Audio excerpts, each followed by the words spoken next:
Hey everybody, welcome back to the channel.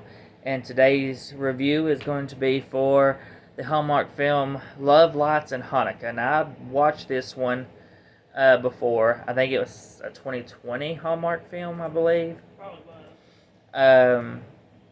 Starring Ben Savage from Women's World, which was my biggest draw to this, honestly. And then it had, what'd you say her name was? Lauren Lane.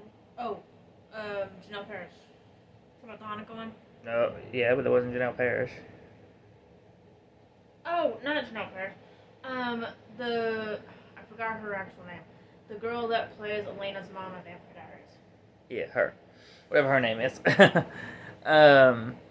It had them two in it.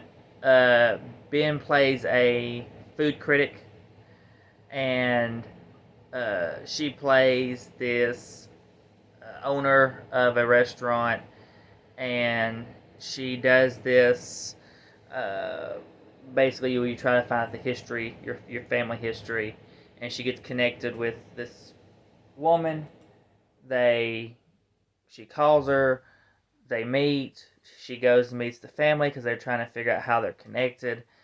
And the girl's mom basically tells her, "You're my daughter." And Like right there. yeah. And so you've got sort of the drama aspect of that situation mixed with the fact that she's supposed to be falling in love with Ben Savage's character. When I first watched it, I didn't really care for this one. I was very disappointed. I don't know if my hopes were too high, possibly, maybe, because it was Ben Savage. But on a rewatch, I did enjoy it more, but still not anything amazing. I felt like the dramatic aspect of the adoption, it was very quickly done.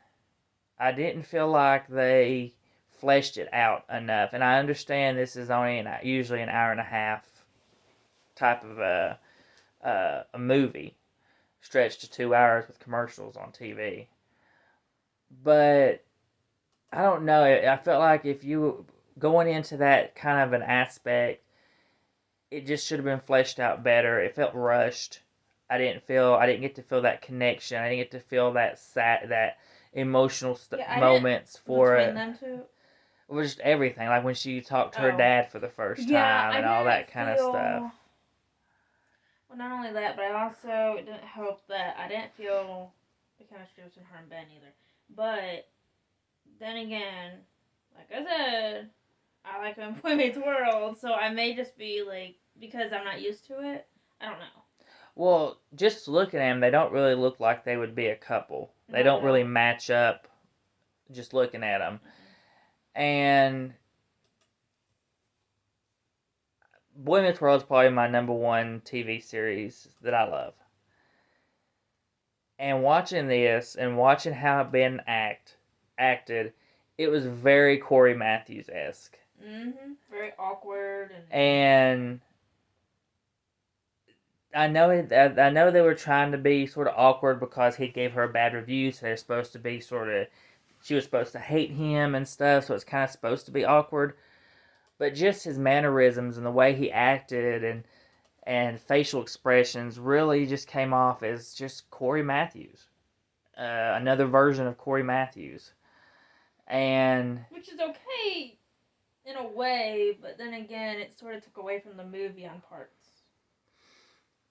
And like she said, I didn't fully feel the chemistry between him and the female lead that we can't think of the name of.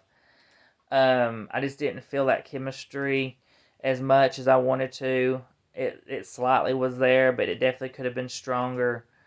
The kiss, especially at the end, just wasn't a good kiss, I guess is the best way to say it. It just kind of happened, and it didn't have like any, I guess you would say, like passion or anything. Yeah, it just sort of happened, and I don't know. It was weird. I'm hoping he'll come back, maybe try to do another Hallmark film, maybe get a better storyline, maybe not that the storyline was bad. Just I think it was too much going on in the storyline. Um, I think he needs to do something a little more simpler, especially if you're trying to fit it all in an hour and a half. Because when you're trying to do two different stories, trying to mesh them together, You gotta know how to do it.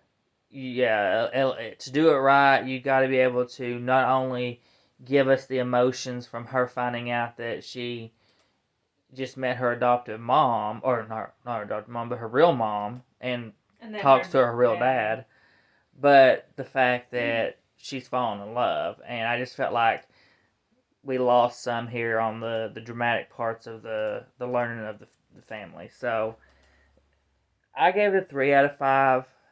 I probably won't own this one, unfortunately. I want to own it so bad because it's Ben Savage, and I like to support him, but it's just not one I could see myself watching over and over again.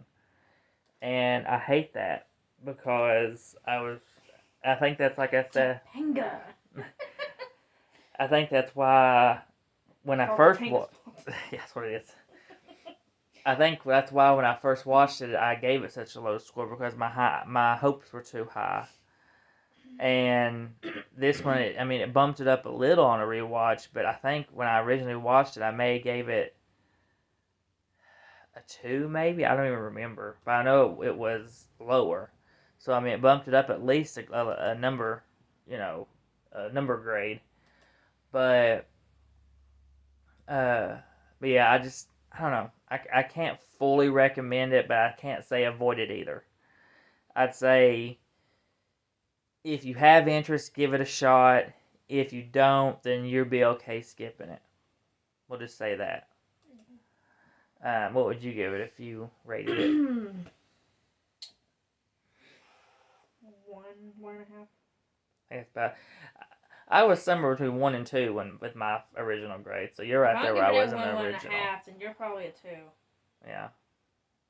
Because you're always just a little bit above me for stuff like that. Yeah. So, but I think that's everything for our review for Love Lights and Hanukkah. So please comment, like, and subscribe. Hit the bell to be notified for our videos, and we'll see you on the next one.